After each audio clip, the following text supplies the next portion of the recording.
Hey everyone, welcome to another episode. Today we're going to dig into social media marketing. I have a presentation that goes along with this, so we'll do a split webinar basically where this is part presentation and then part hands-on learning. So let's go ahead and get started. Did you know that over 1 million new businesses launch each year? Yet nearly 40% fail in their first year and 80% within 5. I'm Derek Schmidt, and I don't want you to become another statistic. That's why I started the Entrepreneur Bootcamp podcast. I'm going to use real-world experience and straightforward advice to help you navigate through the rough waters of entrepreneurship. Whether you're drafting your first business plan or aiming for new heights, this is your toolkit for however you define success. Let's dive in. A little recap of what we're going to learn today. We're going to go over some terms that you should be familiar with your social media marketing. We're going to look at different stages of the sales funnel. We're going to look at creating and researching audiences, creating and researching ads, and then finally measuring ad performance and KPIs. And at the very end here, we're going to use ChatGPT and AI to help come up with some of these ad copies and ad creatives, as well as some social media posts for your content calendar. And then I also have a chatbot that I want to share with you guys, which should hopefully use my prompts that I've created over the time that I've been using artificial intelligence and make it easier for you to implement it for your business. So to get started, some terms that you should be familiar with. First, clicks. This is how many times somebody has clicked on your ads. Impressions. This is the total views on your ads. So how many times people saw your ads. Cost per click. This is the average amount of money you're spending based on how many people click on your ads. Your cost per acquisition. This is the average amount of money you're paying for each conversion or event based on your impressions, clicks, and conversions. Conversions, I think this is the holy grail of advertising because ultimately this is what reports on your return on investment. But conversions means how many people reached your desired outcome.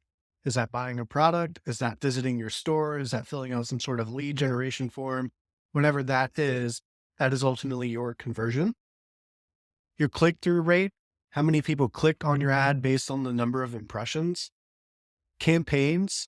Now, when you think of campaigns, ad groups, or otherwise known as ad sets and ads as part of a hierarchy. Your campaigns are the top level of that hierarchy. So it's used to group your ads and your ad groups into ad sets. Ad groups or ad sets.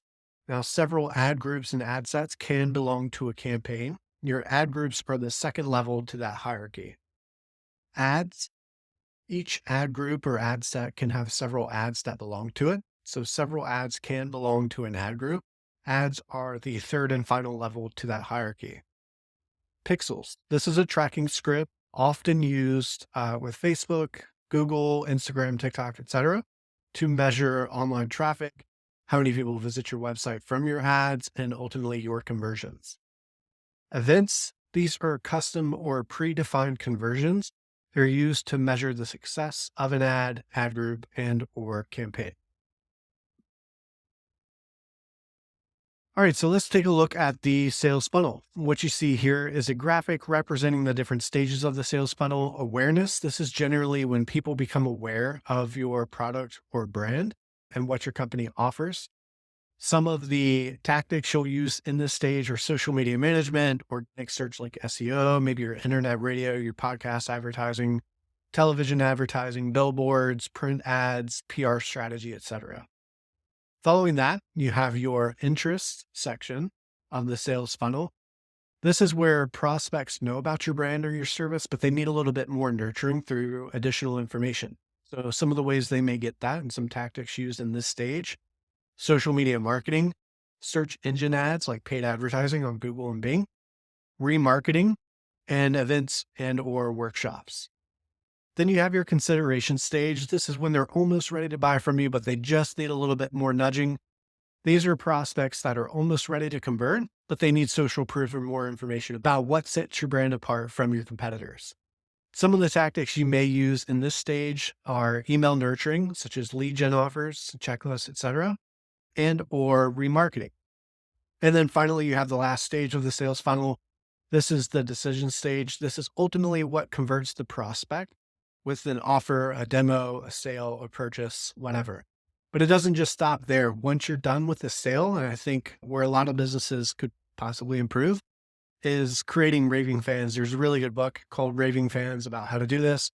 But ultimately, your customers and your clients can become your sales force if you do an outstanding job and they go and tell their friends about you, right? Social proof, your word of mouth is still going to be the best form of your marketing. All right, so let's break down an example of a sales funnel here. And I will use a web design agency as the example. Let's say we're a web design agency and we create a blog post about 10 ways a small business can beat their competitors in search engines online. The post will be geared towards business owners who are looking for SEO tips to help outrank their competitors on search engines. This post will be educational and valuable to the reader to encourage sharing for organic growth and trust with the audience, but it's not sales driven. Without speaking over their heads, we'll provide 10 resourceful tips on how a company can better optimize their website and outrank their competitors. What's important here is that we stay relevant to the topic. We'll ask the user for the share at the end of the article when they're done reading it. We'll make sure there's some reporting software like Google Analytics installed to measure how long users spend on this page and how much traffic it receives. And then finally, using a remarketing tag from Google or similar service like social media, we can create a custom audience so that anybody who has viewed this post, we can basically segment them and put them in their own bucket to start showing them remarketing ads to hopefully move them further and further down the funnel. Now, an example, one of those remarketing ads and landing pages that they may see in the middle of the funnel, we're going to advertise to those who have visited that blog post, and we're going to offer a free webinar. So this free webinar, it's called How to Create an Amazing Page That Engages Search Engines and Converts Users. The page is short and to the point. It does not distract them with a lot of information. We're going to create a heading that reminds them why they came and what they're getting. We're going to have a lead generation form on the website. Remember, with your lead gen forms, the less information they have to give, the more likely it is they'll convert. So think name, phone number, email, and that's it. If you start asking a bunch of questions, there's a chance that they're going to fall off and you're not going to have as high as a conversion rate. The goal here is to get their information and provide them with what you promised to provide value. Users who visit this page can then be added to another remarketing list or custom audience to move them further down the sales funnel. So now we've got our bottom of the funnel. This is where we're going to educate them, showing further value in the webinar before leading into the pitch. And an example of that could be something like, we're only taking 3 new clients in this industry. Act now to find those who are searching for your business, right? And that's kind of an act of urgency. Whether or not that's still as effective post-COVID versus pre-COVID, I'll let you decide that. But as the example, we're going to tell those who are interested to follow the sign-up link and help close the deal. This would link to a landing page with basic information about the business and a sign-up form. And then we can create a remarketing list or a custom audience to upsell or cross-sell our customers later. We can also create a custom audience or remarketing audience to advertise to people who did not convert on this, but may need a little more motivation or maybe even some different messaging on why you are the solution to their problem and why they should do business with you or buy your products or services. All right. So before you really dig into social media marketing, it's very important that you know your audience. I have a whole video on this, including how you can use AI to help define your target audience and create 3 to 5 target personas. If you need to check that out, follow our YouTube video, join our community, visit our website. You should find that video there, that video tutorial. Now, in addition to knowing your target audience, it's important to know where they're spending their time. So this graphic here, as of April 2024, shows that the world's most used social media platforms in order of ranking are Facebook, YouTube, Instagram, WhatsApp, TikTok, WeChat, Facebook Messenger, Telegram, Snapchat, and then a few others. Now, this next slide here, and this is as of January 2023, shows the total amount of social media users versus the total population. And if we focus here on Northern America, because that's where I believe my audience is, 73.9% of the population are social media users. And then lastly, this last slide as of April 2023 helps show what different social media platforms these audience overlaps include. So Facebook users, for example, are also using YouTube, that's 71%. 72% are also using WhatsApp, 76% are also using Instagram, 50% are also using TikTok, etc. If you look down below, YouTube users, 76% of those users also use Facebook. 70% also use WhatsApp. 75% of YouTube users also use Instagram. 46% also use TikTok. So this can be valuable information when you're deciding on where and how to spend your time online and how to engage with your audience outside of just your website or in-person visits. Now let's take a look at the benefits of creating an audience. And before I do that, I want to demonstrate some of the knowledge that you may get from Facebook's free Audience Insights tool. And so I put an example in here, Videography Services, Wilmington, NC. And basically what this is doing is it is analyzing all the users across the Meta platform, and it's giving me specific information based on all the users that it has information on and my filter, my criteria that I'm searching for. So using that videography and photography example for Wilmington, NC, I can see that 56% of that audience are women, 44% are men. I can see that 40% are married, following 30% that are single and 20% in a relationship. I can see 71% of this audience is college educated, 24% being high school educated, 5% being grad school. And then on the right-hand side of my screen here, you can see a list of different businesses, both local and national, that may have similar interests or share this audience. So what I can do from this information is this gives me an idea on not only where can I additionally market and advertise my business, but what other businesses may I have a potential partnership with if we share the same audiences. And so if there's Battle House laser tag, for example, maybe somebody that does business with us gets a free gift certificate to Battle House laser tag, or a specific promotion or a discount, right? There are a ton of different ways that I can approach a partnership with these businesses, but that is also what I'm able to gather from this slide outside of just social media marketing. Now, to continue, I could see that 39% of this audience in the last 30 days have clicked on ads. I can see they're mainly mobile users at 58%, 42% being desktop users. I can see that 60% of this audience are iPhone, iPod users, 40% being Android. Now, to summarize basically everything that I found in the free Audience Insights tool from Facebook, this is an example of the type of information that I gathered from that. So based on videography and video production interests for people that live in Wilmington, North Carolina, we've gone through our demographics, our gender, how many are married, primarily college educated. They have interest in the following other local businesses. They primarily use desktop and mobile devices, iOS users. And then what I can do with this information is I can start to create custom and saved audiences. Again, I can have potential partnerships with other businesses. I can use this information specifically, even what they're interested in our content strategy. I can create landing pages that are specific to this audience or specific to some of the other businesses that they already visit. And then I can make informed decisions on where and how to advertise my business. So let's take a look at how do you go about creating your audience. And before we get into creating your audience, I just want to break down some of the pros and cons to each type of audience. So first and foremost, we have what we call custom saved audiences. Custom saved audiences are a way for you to create and save an audience and targeting information so that you can come back and use it later. Some of the pros to this is you get very detailed targeting. It's also best for split testing audiences, but some of the drawbacks to this, it's more of a generalized approach, and it potentially shows your ads to people who might not be interested in your products or services. Now, if we look at lookalike audiences, this type of audience uses your customer lists, such as email addresses and or a pixel that's installed on your website or mobile app, to create a lookalike audience based on other social media users that match all of the demographics, the geographics, and the psychographics of the people that are within your pixel or your email list. So basically, it is using the people you were already doing business with and creating the closest lookalike audience to what interests and demographics that audience has. Some of the pros to this, it's more effective targeting, it's a cheaper cost per click, and it's a better return on your investment.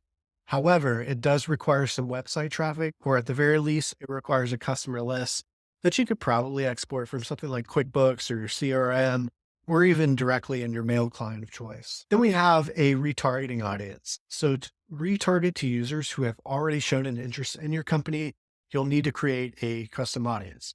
Some of the benefits of a retargeted audience is more effective targeting.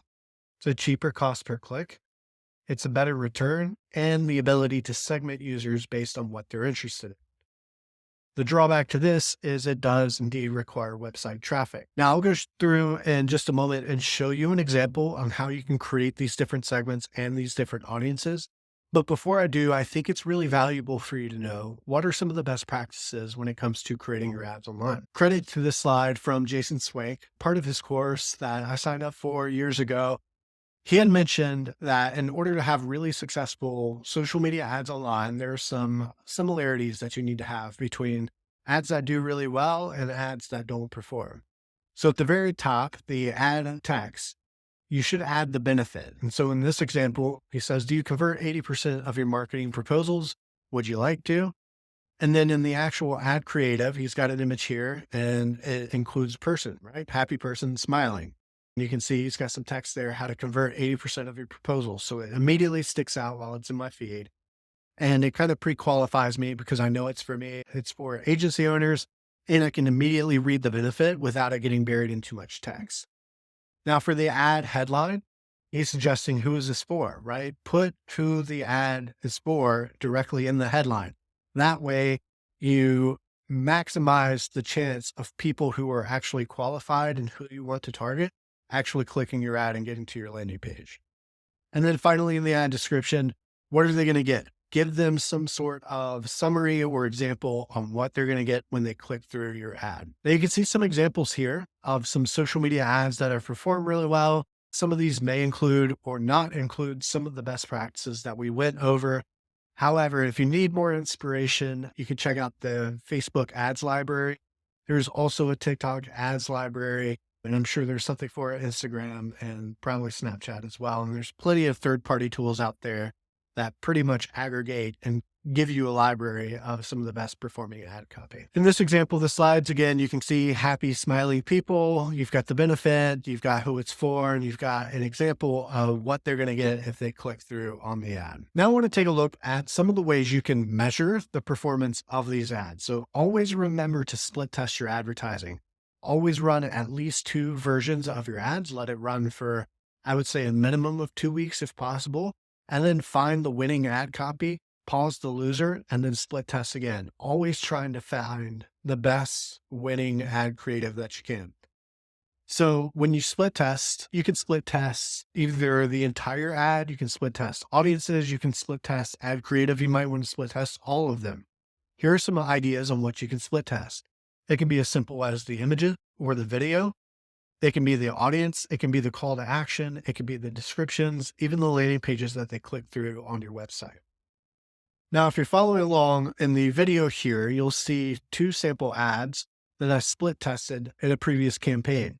Very similar. The only difference here on the ads is the actual ad description, which is down below. So it says in version A, our cloud-based system manages everything from invoicing to documents, projects to email, et cetera, et cetera. And then in version B, it says using Swell Enterprise helped me save $40,000 per year in my business because I could cancel ... right? The remaining of the testimonial. Now, out of these 2 ads, first I want to ask you, which one do you think did well? Version A had a click-through rate of 0.284%. Cost per click was $1.87, roughly $1.88. Cost per acquisition was $2.60, 19,000 impressions, 54 clicks, 39 conversions. Version B had a click-through rate of 0.521. The average cost per click on version B was $2.61. Cost per acquisition was $2.96, rounded. Impressions was 9,791. 51 clicks, 45 conversions. So out of these 2 ads, which one do you feel performed the best? If you said version A, this first one here, I would agree with you. And the reason being is because my cost per click was less. My cost per acquisition was less. I had more impressions on this, more clicks on this. I had slightly less conversions than version B. But again, I feel that if I had more time on running this campaign, I have no doubt this would had eventually excelled. Now, I would have stopped version B in this example, and I would have split tested another ad creative, which I eventually did. Now, when it comes into tracking and measuring your social media ad campaigns, first and foremost, you're going to want to make sure you set up your pixel and your conversions and events. Almost all ad platforms provide you with a pixel, which allows you to track events and how many people converted from your ads. You could track one event or multiple events. Examples include users who reached a thank you page, users that added a product to cart or went to checkout or reached a thank you for your order page.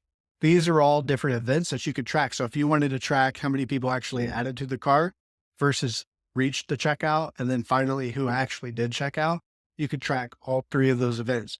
And by doing so, you can uncover some really useful information on some potential bottlenecks of where users fall off. In terms of measuring, this is an example of showing you how we're tracking the conversion at each stage of the funnel of this software company. And so some of the KPIs to track and measure are going to really focus on conversions, clicks, click-through rate, and cost per click. Here's an example of an ad report for a campaign that ran for Swell Systems. And so really, I want to draw your attention to the first two here. One of these is a website remarketing, and the other one is using a custom general saved audience that I've used previously. Looking at this data, same budget, which one do you believe performed the best? So if you guessed the remarketing one, you would be absolutely correct. Basically, with the remarketing one, I was just remarketing to people who had already visited the website, who had not converted right away. And so I ran different remarketing ads to try to bring them back, get them to sign up, and ultimately pay for the platform. So in this example, website remarketing copy, the click-through rate for that one was 0.365%. Cost per click was about $2.23. I had 105 clicks on that campaign, 28,000 impressions, spent $234, generated 84 conversions. My cost per acquisition, my cost for each lead to acquire a customer was $2.79. This next one here is the solopreneur campaign. This is more of a general custom audience that I use. Same budget, pretty much same duration. That one had 0.407% click-through rate, $5.37 cost per click, had 109 clicks, 26,000 impressions. I spent $585, generated 20 conversions at a customer acquisition cost of $29. So looking at these two, you can see where that remarketing one, the first campaign here, I was able to use the list that I got from my website to create a remarketing audience, segment those users based on what they're interested in. And this campaign yielded 4 times as much conversions for half the amount of money that I spent. And I had a significantly less customer acquisition cost. All right. So to close some notes with this presentation, a majority of this presentation is used towards Facebook, Instagram as an example. However, this same methodology can be and should be applied to most of your digital marketing channels. Again, looking at clicks and conversions being the holy grail. Remember to always split test your ads. What works for one set of audience may not work for another. A simple image change or call to action can make all the difference. Pause the losing ad and do another split test. Make sure to give your ads plenty of time to test. Again, I suggest a minimum of 2 weeks to determine if the ad is working or not. Most digital marketing channels have algorithms that learn as users start converting. So that's why it's important that you give it enough time. And then you can use some free tools like Google Analytics, Google Optimize, Hotjar, SmartLook to evaluate, test changes, and measure results from your landing pages. So let's look at how do you actually go about creating an audience. I'm in Facebook right now, and you can follow me by going to adsmanager.facebook.com and then clicking on the audiences section of Ads Manager. Once you're there, if you've never done this before, you should have 3 options. You can choose to create a custom audience, choose a lookalike audience, or a saved audience.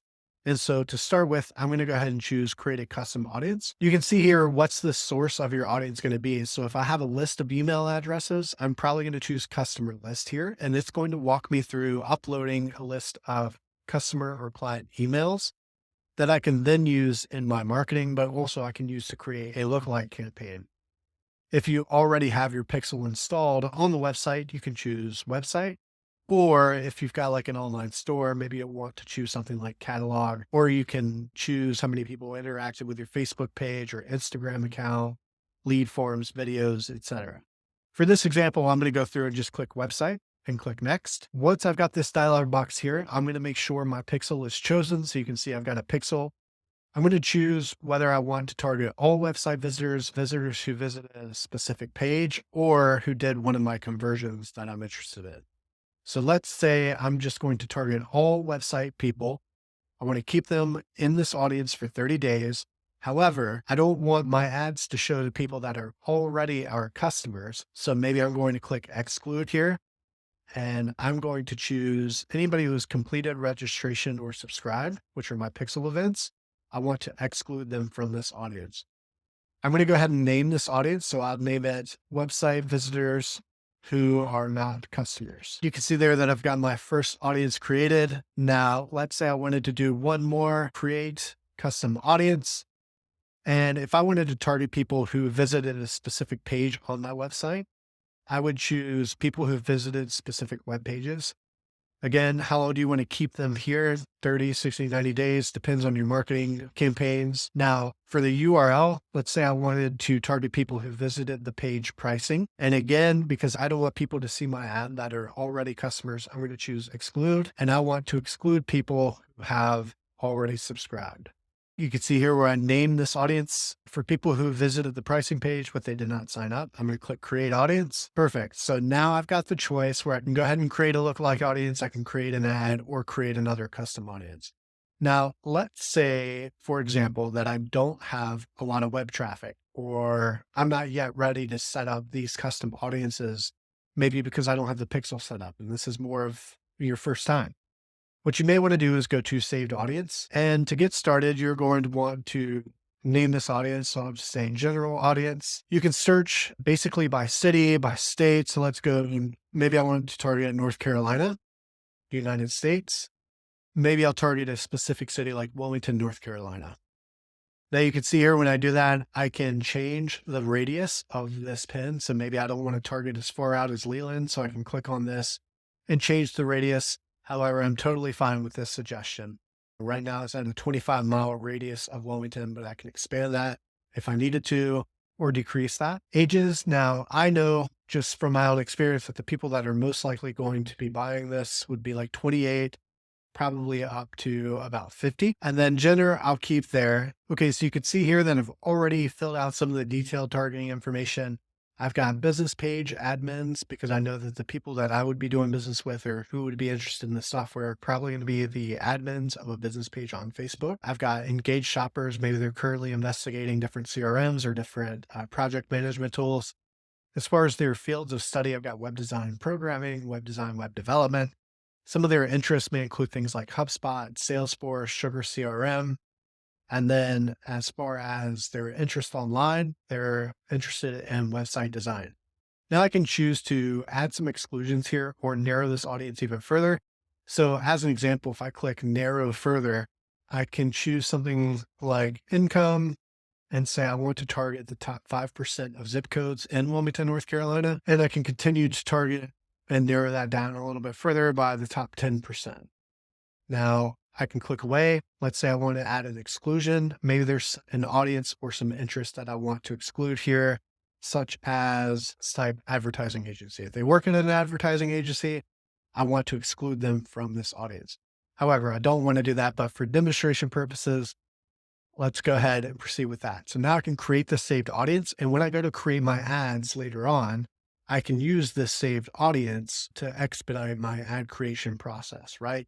And as I'm working with other people, they don't have to do the guesswork on the targeting, or maybe they can update this audience if they find more information, more valuable information they want to use. So at this stage, you can see I've already got a saved audience here, which I've called general audience, and I've created 2 custom audiences based on the pixel on my website. So visitors who have visited the website but have not signed up, and then visitors who have visited the pricing page on our website but have not signed up. The last thing I want to walk you through here is creating a lookalike audience. So to create a lookalike audience, you just choose the source, and you can choose create new source here. or choose from your predefined list. And then you can select if it's going to be the website or your physical store. In my case, it's the website. Now I want to target people who have done an event. So maybe this is purchase or other event with a value or no event. And you can choose from the predefined option there. And then lastly, I want to choose the location. Let's say it's United States. Now, when you get to the audience size, how many lookalike audiences you want to create here, I'm going to keep it at 1%. Basically, the way this works is the more narrow or the smaller the percentage, the more laser targeted your lookalike audience is going to be. So it's more likely that the people in this audience are going to match the demographics and psychographics of my customers or of this audience if I keep it at 1%, versus if I go all the way out to 10%, there's a chance that people are going to see my ads that don't necessarily match what my audience is interested in. So I'm going to go ahead and click create audience here. And once that's done, my audience should be ready for me to use. Now, did you know that Facebook has an ads library? And this is really helpful because if you want to get some inspiration on like, what are some of your competitors doing or other people doing in the industry, you can visit the Facebook ads library and just go to Google and search it and you'll find it. It should be the first one that pops up. Once you're on this page though, in the search ads panel, under ad category, just go ahead and select all ads. Now, if I wanted to filter this out by web design agencies, I just type in web design as the subject, and it will search all ads from anybody who has web design in their ad creative. Now I can do this by a specific topic. I can do it also by a specific page. So you can see here, I just ran that sample and I could see some of the ads that are currently running. So this gives me an idea on, again, like what other kind of creative are people using in their ad copy.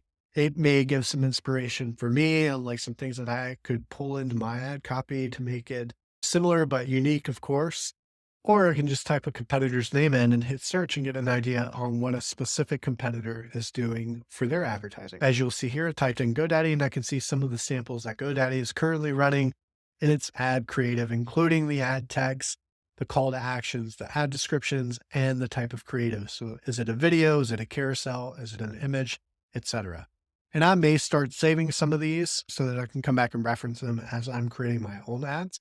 But again, this is a great place to go if you're looking for inspiration. You may be happy to learn that TikTok has something very similar. You can go to TikTok Creative Center and you can explore some of the top ads that are currently running on TikTok.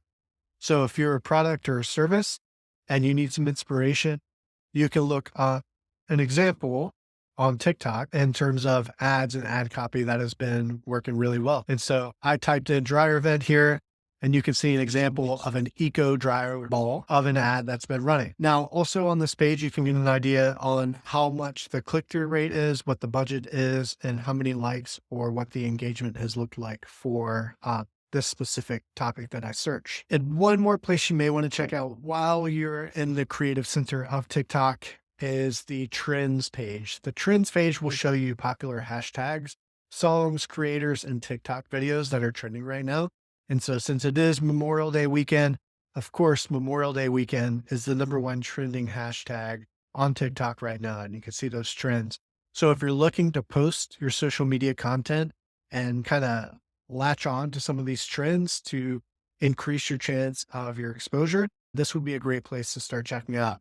As well as, do you need some ideas for background songs that you can have or some creators that you can use and possibly get to use as an influencer for your product or your service? This is a great place where you can go and start gathering all this information as you start to prepare your social media marketing content. All right. So I told you at the beginning of the video that I had some prompts that I would share with you to help you when it comes to creating your social media marketing and just your social media management campaigns. So go to your favorite AI tool. For this, I'll be using ChatGPT. And once you're on the ChatGPT website, I want you to go ahead and paste this prompt in. You're an expert content creator and social media marketing expert. You understand very clearly the role of marketing a business on social media and what purpose it serves throughout the sales funnel. You also understand which social media platforms perform best for different industries and different target audiences and demographics. I'm going to provide you with information about my business, my target audience, and the goal of my social media marketing campaign. I want you to create SMART goals for me based on the info I provide for you. Go down a couple lines and type in your business name, your business website, your target audience information, the goal of your social media marketing campaign, your advertising budget, the duration of how long the advertising campaign is going to last. Basically, anything and everything you can give ChatGPT will make the output that much more valuable to you. Okay, so I filled in my information and hit enter, and ChatGPT has already returned the results for me. So here are the SMART goals for the social media marketing campaign for the example business I put in here, Swell Enterprise by Swell Systems. As far as the S part of SMART goals specific, the goal is to increase signups for Swell Enterprise software from small business owners in the service industry. Target audience are small business owners with 1 to 20 employees, including graphic designers, web designers, photographers, with at least 3 years in business and a gross revenue of at least $1 million annually. Platform focus should be LinkedIn, Facebook, and Instagram, given the professional and visual nature of the target audience. Now, for that M in SMART goals, measurable, the goal is to achieve 300 new software signups by the end of the 90-day campaign. Some of the metrics to track: number of signups from social media channels, conversion rate from ad clicks to signups, engagement rates, likes, comments, shares, etc. on posts and ads, and the click-through rate on our ads. The A of SMART goals for achievable, the goal is to utilize the $1,000 a month advertising budget efficiently to reach the target audience. The strategy is to allocate the budget across LinkedIn, Facebook, and Instagram with a focus on highly targeted ads. LinkedIn ads may be $500 a month for targeted professional outreach. Facebook and Instagram ads, $500 a month for visual and engagement-driven ads. The content plan, weekly educational posts highlighting the efficiency and productivity benefits of Swell Enterprise, bi-weekly case studies and testimonials from current users, and then monthly webinars or live Q&A sessions to engage directly with potential users. The R for SMART goals, relevant. The goal is to drive awareness and demonstrate the value of Swell Enterprise as an all-in-one tool to enhance efficiency and productivity for small business owners. Some of the key messages: simplify your business management with one tool, enhance productivity and service delivery, real success stories from businesses like yours. The T for SMART goals, time-bound. The goal is achieve the target of 300 new signups within the 90-day campaign duration. Timeline includes month 1, focus on brand awareness and initial engagement. Month 2, intensify efforts on lead generation and conversion. Month 3, push for final conversions and retarget interested leads. Summary of my SMART goals: specific, target small business owners in the service industry to increase software signups. Measurable, achieve 300 new signups with tracked metrics. Achievable, utilize $1,000 a month budget efficiently across LinkedIn, Facebook, and Instagram. Relevant, highlight Swell Enterprise's efficiency and productivity benefits. And then time-bound, complete the campaign and achieve goals within 90 days. As you can see, these SMART goals will help you focus your social media marketing efforts to achieve measurable success with the defined timeline and budget. So this is all really great information. What I would do with this is I would go ahead and copy it over to a Google Doc, maybe some sort of project plan, so that I could start to share this with my team or my vendors that I'm working with. But let's go ahead and take this a step further. Let's say I want ChatGPT to also give me an idea on the different types of social media posts that I can use organically on my social media channels to start promoting Swell Enterprise in a way that provides value, but also tries to get people interested to click through to our website and sign up. And remember, when they click through to the website, they fall into my pixel. Now they might start seeing our retargeting ads across the web. So we start remarketing to them. Go ahead and type this prompt in.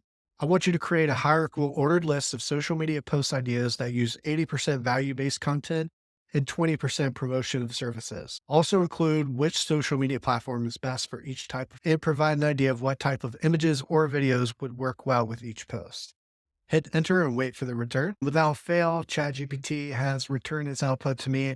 So it's provided me with an ordered list of social media post ideas using value-based content, 80%, and the 20% promotional content. So under value-based content, it's suggesting I use educational content, 30% of the 80. The post type would be like tips and tricks for efficiency, posting on LinkedIn and Facebook. It gives me ideas for the images or videos that I could use here. I would also include industry trends and insights and how-to guides and tutorials. If I do the industry trends and insights, it says I should post that on LinkedIn and Facebook. The how-to guides and tutorials, I should post on LinkedIn and YouTube. For the engagement side of the value-based content, I should include polls and questions on Facebook and Instagram stories, user-generated content on Instagram and LinkedIn, discussion threads on LinkedIn and Facebook groups, and then success stories at 20%. I could use client testimonials on LinkedIn and Facebook, case studies on LinkedIn and Facebook, success metrics on LinkedIn, Instagram. And then finally, interactive content. This would include webinars and live Q&A sessions on LinkedIn Live and Facebook Live, and then contests and giveaways on Instagram and Facebook. Now for the promotional content, which I had slotted for 20%, it's saying my product promotion should make up 10% of that. And then I should focus on feature highlights on LinkedIn and Facebook. It also, of course, gives me ideas for what types of images or videos I can use, as well as limited time offers on Instagram and Facebook. And then I should use service announcements as the remaining 10% there, new service launches on LinkedIn and Facebook, and then updates and improvements and posting that on LinkedIn and Facebook. So it gives me an idea at the very end here, a summary of image and video suggestions based on the different post type, as well as what are some softwares or tools that I can use to create this image or video creative that I'm going through here.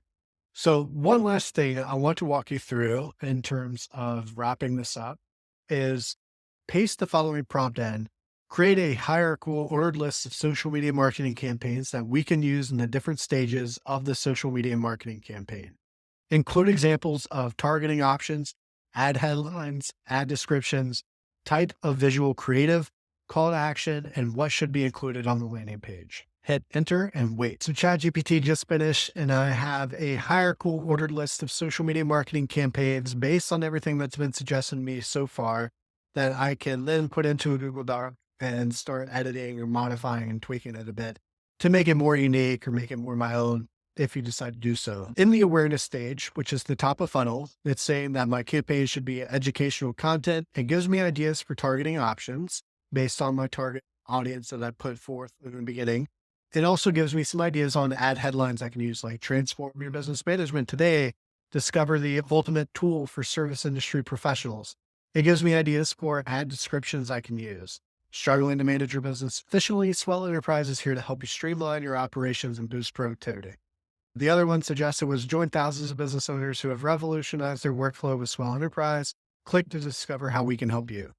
It gives me ideas on the visual type of creative I can use and which call to action I can use, as well as what should I have on the landing page to help increase my chances of this user clicking on this ad and converting from this stage. The second campaign it's suggesting for me at this stage are industry trends and insights. And again, I have targeting options, I have ad headlines, ad descriptions, what type of visual creative would do well here, the call to action, and what the landing page should include. Now for the consideration stage or the middle of the funnel, it's suggesting I have a campaign that runs for success stories and case studies, my targeting options, my ad headlines, my ad descriptions, the type of visual creative, call to action, and what my landing page should include. The other campaign, because again, we're always split testing, right? The other campaign would include interactive content. Targeting options are included, ad headlines, ad description, type of visual creative, the call to actions, and what should be included on my landing page. Finally, at the decision stage, which is the bottom of the funnel, I've got a campaign for product promotions and featured highlights, my targeting options, my ad headlines, descriptions, the type of visual creative, the call to action, the landing page. And the second campaign, which would be limited time offers, it includes the ad headlines, ad descriptions, visual creative, call to action, and landing page suggestions. Finally, at the end, it gives me overall visual creative suggestions based on the different types of creative it provided me, as well as the tools and softwares that can be used to create these. And then what is essential when it comes to my landing page and what should I absolutely have included on my landing page to increase the chance that people are going to sign up and convert from these ads. So I hope that was extremely valuable to you. As I mentioned, I went ahead and built a custom GPT bot on ChatGPT. There'll be a link to it in our free community at the entrepreneurbootcamppodcast.com. But if you'd like to explore that and mess around with some of the prompts that I've already tried and created to get some information like this for your business, just go ahead and sign up for the free community. Once you're there, you'll see a link for the social media strategist custom ChatGPT bot that I've created. And in order to use that bot, you just type get started. It should prompt you with 3 different choices, whether you want to create a social media marketing campaign, social media management, or both. And so if you type both, it will walk you through in a conversational dialogue what it needs from you in order to do that. So you can see here it's asking for my business name. I'll say Design Loud and my website. And then it's going to ask me some information on my target audience. And so I'll paste that information here because I already have a loose boilerplate of that saved. And it's going to go ahead and kick out the social media marketing campaign after it asks me what the goal is. So I'll say generate clients. All right. And after I've given it the required information, you can see where it's starting to create a social media marketing campaign for me based on the criteria that I gave it, which also includes the different stages of the sales funnel, what types of ads to create, and what the landing pages should include. And then at the very end here, it's going to also provide me with the social media post that I may want to schedule with my social media tool. And as you can see, in just a matter of a couple of minutes, I was able to get a really good starting point on a social media marketing campaign, as well as social media content ideas that I can utilize in my social media calendar for the next number of days. Now, if you wanted to take this one step further from here, what I would do is ask ChatGPT to organize this in a calendar, even in an Excel file that I can then share with my vendors or my team. So I just typed a prompt just to take it one step further, saying, create a social media posting calendar for the next 90 days based on your suggestions. Tell me when to post, where to post, and what time to post. Also include in the table what the post is and the suggestion for the type of visual creative. I'll go ahead and hit enter. And as you can see, I now have a 90-day social media posting calendar based on all the suggestions, which include the date I need to post, the day, the time, which platform, what type of post it is, the content, and the visual creative that I should include in that post. You can continue to take this even further if you like by also creating a calendar of specific tasks and due dates on the social media marketing side so that you know when you need to have certain things done and the steps that you need to take in order to have a successful social media marketing campaign. Hopefully everything I've provided you in this video has been extremely helpful. If you found this video valuable, please do me a solid and rank it or review it on wherever you're consuming this media. Also, feel free to tag or share with a friend, anybody who you feel like may find value in this video. Thank you so much for joining me, and I'll see you next time. Hey, make sure you subscribe for more insights, and if you like this episode, consider sharing it with a friend. Join our free community at entrepreneurbootcamppodcast.com and let's start building a great business together.